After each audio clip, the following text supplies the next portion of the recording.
I came from the dentist. I'm in an international school, so I couldn't speak out English.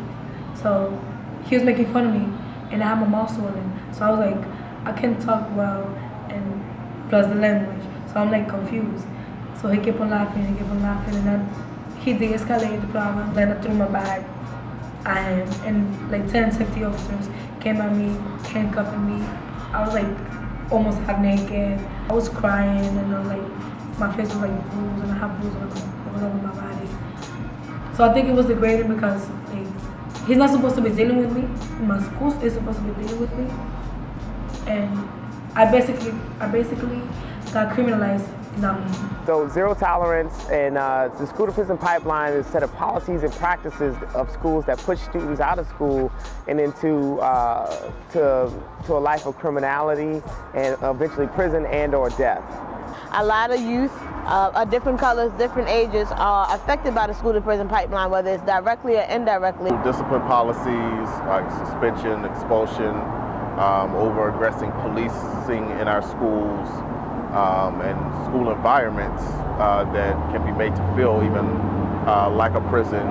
Stopping students outside of school, like pressurizing them to show ID and not letting them come into class on time. Also, we found out that some people from LA, they were having the same problems with cops stopping their students and searching them, and the metal detectors going on in their schools. All of these things that transform students into criminals and send the wrong message and send them on the wrong path. It's a system. School, you go to school, they suspend you, end up in the streets because you don't have nothing to do in your house. And then in the streets you do bad things. And when you do bad things in here, what do? They put you in jail. And we want federal legislation that ends zero tolerance and ends the school to prison pipeline and really opens the door for education as a constitutional right. But the intersecting lines are usually the general issues like quality education. Most people do not have a quality education. In Baltimore City, there is a plan to renovate all the schools to make them 21st century schools, which sounds like a great thing, but they're actually, the way that they got the money to renovate the schools was to close 27 schools, and the schools that they're closing are in predominantly Black and Latino neighborhoods. School closings is a part of the privatizing of schools and the dismantling of public education. Nobody should come into your community and tell you what you should do with the things in your community. So if you have a school that's being built, it shouldn't be somebody coming in and telling you what that school needs to be or built on, and what goes in the school. It should be the community, especially if it's a bunch of tax dollars that are going into the project.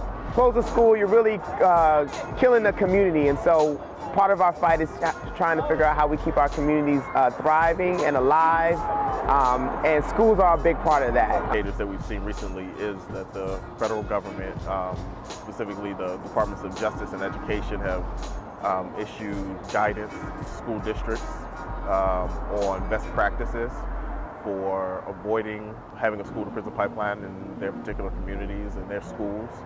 So now we see Arne Duncan and President Obama addressing the school to prison pipeline, and we think that's a great victory, and we attribute that to the grassroots organizing done by young people across this country to make this an issue that can't be ignored. The question is, now that we are dismantling a school to prison pipeline, the fundamental question is, what's next? What are we going to build? What are we going to replace? Can we build an education system that does prepare all students for college, career, and community? And in that, for us, is the idea of a new America, a new world is possible in that, and we know that, like Nelson Mandela said, if we want to change the world, we have to start with education.